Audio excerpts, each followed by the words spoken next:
My ex-husband gave me the house and took all the debt after cheating on me during his cancer recovery, but now his cancer is back and everyone thinks I should take care of him again in my house. For most of our marriage my husband, 39M, and I, 37F, had a very happy relationship. We had good jobs, decent money, 2 kids and loved each other. Then he got diagnosed with a rare form of cancer and we went through years of painful treatments and recovery together. We moved to a small house to be close to the research center where he underwent treatment. His parents paid half of the down payment on the house, the other half was from our savings and investments. In the divorce he gave me the house and took all of his medical debt. We have been divorced a year, but now his cancer has come back and he needs treatment again at the same research hospital. He wants to stay in what is now my house while undergoing treatment and his parents expect me to house him and look after him because he was generous in letting me have the house without taking his rightful share from the equity. When we were married and he was undergoing treatment, it was new stuff that was expensive and also very physically draining on him. We were lucky that both our jobs were supportive and flexible, but with his health issues, little kids and expenses, we had to downgrade our lifestyle a lot. That plus the physical changes in his body made him very depressed. Whenever he felt a bit better, he'd go stay in his hometown.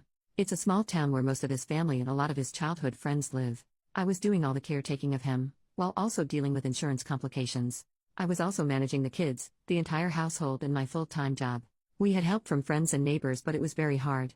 I wasn't happy about him spending his healthy days away from us, but it was good for his mental health so I didn't feel like I could object. While he was staying there he had reconnected with his high school girlfriend. A couple years ago he admitted to me that he was sleeping with her and I filed for divorce. He had fully recovered from his cancer by then. There are other aspects around the cheating that left me very heartbroken and feeling betrayed. His giving me the house and taking all the debt was an apology of a sort. His parents feel that I owe him for getting the house and should let him stay there for the 2 to 3 months his treatment is at the facility. I do want him to be well, and I don't want my kids to lose a loving father. But I can't deal with having him around me, especially not if I end up being his nurse and caretaker again. I'm still very bitter about how our marriage ended.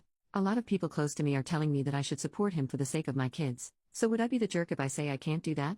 OP adds some info in the comments. They announced their engagement the day the divorce was finalized. That still stings like crazy. I'm struggling with this so much. I don't think I hate him. A part of me still loves him as an old friend. I definitely wouldn't want my kids to suffer the devastation of losing their father. He loves them and is loved by them. When I look at it as an outside observer, I can understand what he was going through in falling in love with someone else.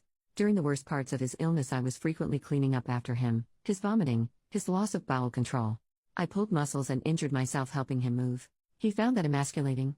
So I can see how he'd find it appealing that someone still saw him as the old him when he was healthy and strong and I became the nurse figure. So I tell myself that and I don't hate him. But I went years without lovemaking because he was sick. The loss of libido was an expected temporary side effect of his medication. I accepted that and made do with being celibate. I feel guilty talking about how painful it was because I should be grateful he survived and that is so trivial given the situation.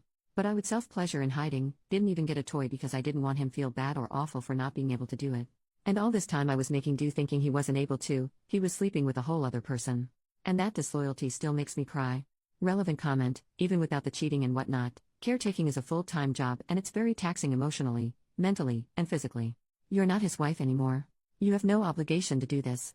OP, the last time I did it out of love, but I can just not do it now. It was very difficult. The big upside to me in getting divorced was not having to deal with that anymore. As difficult as it is to take care of a sick person, dealing with the insurance bureaucracy and keeping track of all the medical contacts and treatment details is a pretty big logistical nightmare. Commenter number 2, the chances of his parents being unaware that their son was sleeping with his high school girlfriend when he came home is 0. OP, oh they knew and supported him. They were always good to me so it wasn't like they wanted to break up my marriage, but they were in whatever makes him happy because he survived cancer. I think he received some side-eye for this from people who knew what we went through. And my ex-in-laws did damage control by making overly gushing social media posts about how the GF always looked out for him and made him laugh when they were kids, and did it again when he was going through a hard time. As if her comedy skills are what cured his cancer. I was just the background maid, nanny, and assistant character that can be ignored. Sorry, I am still bitter and I keep regurgitating the same stuff. Update, almost 1 month later, the Sunday after I made my original post, my ex-in-laws picked up the kids for a zoo trip. They sometimes come to pick them up to entertain them and so I thought nothing of it, but a few hours later a very teary and contrite mother-in-law dropped off 2 bawling kids with me. She told them their dad is sick and will die if he doesn't stay with us and go to the hospital. We hadn't had a talk with the kids yet about the diagnosis and she dropped it on them that he is dying from cancer. He is not dying. It's a painful treatment but he'll recover. I was so furious I was raging. I called the ex and tore him a new one. He was shocked too and we together exploded at his mom. She broke down and cried begging me to not take away her grandkids from her, as if I trust her after this. My ex and I together talked to the kids, him on video, and assured them that yes, he is sick but he'll be fine. He just needs to go to the hospital and they'll make him better like the last time he was sick. The kids settled after that, but my oldest has been at me crying and begging to make Dad come live with us. I promised them I'd talk to Dad and figure out what's the best thing to do. I swallowed a lot of bile to talk to him about why he was doing this. We had a pretty long and detailed discussion. The bottom line is that he's broke. He still has a decent job but his credit is ruined. He has a lot of debt and he stupidly got the cheapest insurance that barely covers anything. His fiancée is no help either, she's worse off financially. So he needs a place to stay, he can't afford this otherwise. His parents are funding some of his medical payments and are already stretched. He was financially alright when we broke up, so I have no idea what happened in such a short time. Anyway, my ex and his girlfriend moved into my daughter's room. My daughter happily gave it up to her dad and is sharing her little brother's room. Both kids are over the moon happy to have their dad in their home. My daughter keeps checking on him every few minutes to make sure he's still okay. My ex-mother-in-law traumatized my kid and I'll never forgive that woman for this. I let the girlfriend move in with him because I was too angry to care about who came to look after him as long as it wasn't me. I didn't know how I could bear having her in my home, but it appears to be more misery for her than me, and that strangely makes it more tolerable for me. She is teary-eyed and crying all the time. It's only been 3 days, but I am so annoyed I want to shake her and tell her to pull it together. The current treatment plan is for 3 months. I am counting down the days. I am thankful for the many people who gave me great advice on my last post. I wasn't expecting things to go this way, but they played me by manipulating my kids, which is freaking insane, but it's also my fault for not seeing it coming. I'll slowly pull myself and the kids away and move, but for now I have to deal with this for my kids' sake. Edit to add, I was trying to make this update more than a week ago. So to add to that, X's treatment is coming along nicely. The tumors that grew again are much smaller than before, and the new stuff that they are giving him is more directed too, so he's not having as many bad symptoms as he had last time. I had promised myself I would do nothing to help, and I stayed away from both my ex and his fiancée. But I did end up helping him deal with insurance. His fiancée has the personality of a wet noodle and cries all the time. It was easier for me to do it than deal with her struggling. My ex is polite enough to me, but his personality has changed. He is a different person and not very nice towards his fiancée. I didn't expect to, but I actually feel sorry for her. Second update, 2 more months later, my ex and his fiancée moved out today. His treatments went very well this time around. He had to deal with general weakness and nausea, but no vomiting and voiding like the previous time. It's amazing how much medicine improves and changes. He'll need monthly shots for a while, and I agreed to house him for a weekend next month, but after that he's on his own. The stay went well. We had no drama really. I kept myself busy in kids and I traveled a lot. They both managed the rest of the stuff all right and things worked out. My kids are happy and back to their normal stuff. I had a talk with my daughter about how grandma exaggerated things to get her way, and that is not okay, and she understood that, and she has shown no interest in visiting her grandparents, and I am happy about that. The last week of his stay, his fiancée went back to their town to take care of some stuff since he was doing pretty well on his own. He and I had a few long detailed conversations. They were cathartic in some ways and saddening and maddening in others. I think I got some closure. At least I am not feeling the bitterness the way I used to. I may make another post about what he told me, his reasoning and justifications. On another positive note, all that dressing up and going out I've been doing has worked out for me. I met someone. We've been on 2 dates and it's going great so far. This is my first time dating since the divorce, so I am keeping my expectations pretty low, but still it is very exciting and fun.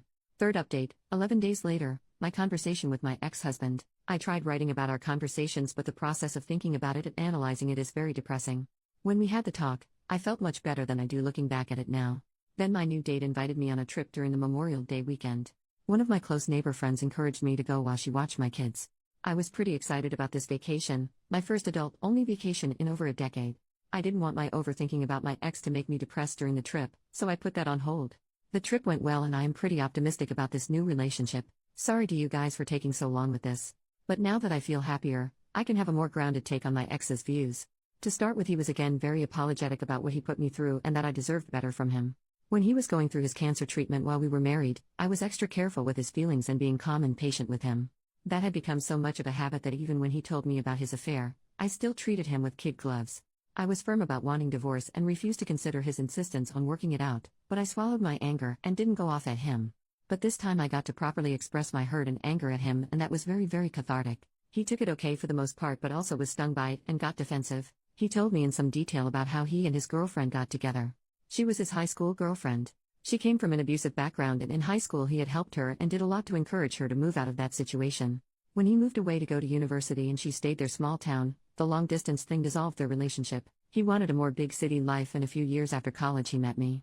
When he was visiting his parents' home more while recovering, he reconnected with her. At that time she was struggling to leave an abusive relationship. It again was like their high school days where she was in trouble and he was a knight in shining armor.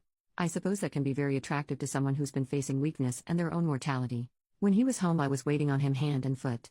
I didn't even know that he could have enough energy to do all the legwork for this other woman and was spending quite a bit to help her.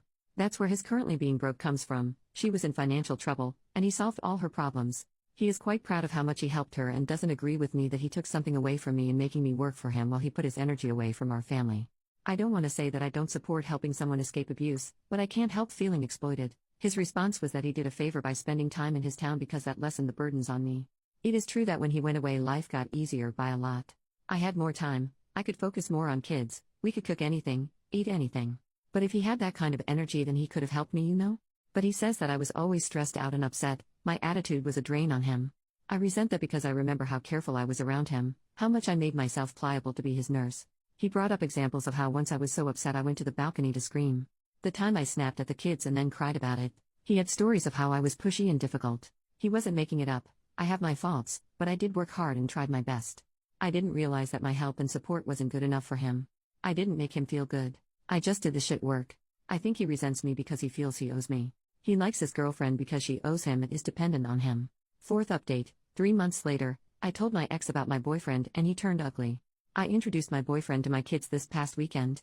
We've been spending so much time together and talking almost every day, and I finally felt ready to bring him into their lives. I gave my ex a heads up that I am dating and will be introducing the guy to our kids. He went very quiet on the phone, then asked details about who he is, etc., and I gave those to him. He tried to dissuade me from letting kids meet my boyfriend, says it's too soon and it's not healthy for the kids and whatnot. As if I got the choice to make such a call when he got his girlfriend into my kid's life. Anyway, I finished the call annoyed. Last night he calls me back to discuss my boyfriend. Apparently he looked into him. Which is fine by me, there's not much for him to criticize there. So he asks me if I am with my boyfriend for money. To say I was furious is an understatement. My boyfriend is in a lucrative career and he may be a couple tax brackets above me, I don't know for sure, haven't talked finances with him as this is all still so new. But I do pretty well myself and I've supported myself and my kids and even my lousy ex, and this is what he asks me. I retorted that no, I am not with him for his money, I'm with him because my ex-husband dumped me after exploiting me. He got upset at that and says that I have a barbed tongue and people think I am so nice but don't see how verbally abusive I can be. So that's nice.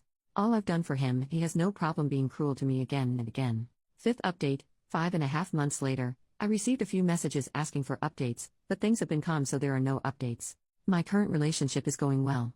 We are working on building our blended family. My 2 kids and his son get along really well, they are tight together. We have been thinking of buying a house together and selling mine. I am both excited and nervous about doing that. My ex didn't act up after that last argument. He's been more aloof than before, but that's preferable, so I don't care. Things are well on his side too as far as I know. Sixth update, 6 months later, my boyfriend and I bought a new place together. I've sold the house and I am rather relieved to leave that place. I liked having a home, but there were too many bad memories there and the emotional baggage of my ex-in-laws thinking they still have a claim on the place. I will miss my old neighborhood though, I had a lot of supportive friends there. My kids love the new place, it's bigger, with a bigger yard and nicer schools. As we were clearing out the house, I told my ex to pick up a few of his things still left behind. He had a few boxes of pictures and kids' artwork and some small things, and I left them in the garage for him to come pick them up. He came to get them and ended up full on crying over the memories. We didn't talk or interact in any way. I just gave him water and left him alone to calm down. But honestly, I felt such visceral rage at his crying. I thought I was over this and past his past and I am happy with my life now, but at that moment I felt so much anger and it upset me that I am still not fully past what he had done. His relationship with his fiancée has ended and I do feel a bit bad about that. They were supposed to be married in July and that didn't happen. Then I heard from some mutual friends that she has moved back with her abusive ex. They have kids together and there was a lot of pressure from her family to reconcile. And yes, her family is abusive too. My ex had helped her against them when they were first dating and they'd always held that against him. So she stayed with ex while he was digging her out of her financial crisis. Now that she's in the clear, she goes back to the guy who put her in that hole. In a way, my ex, and by extension me, helped some deadbeat out there make a lot of savings. In that part, I feel angry on ex's behalf. I mean, I hate him for my own reasons, but he did try to help his old friend and high school sweetheart and she screwed him over.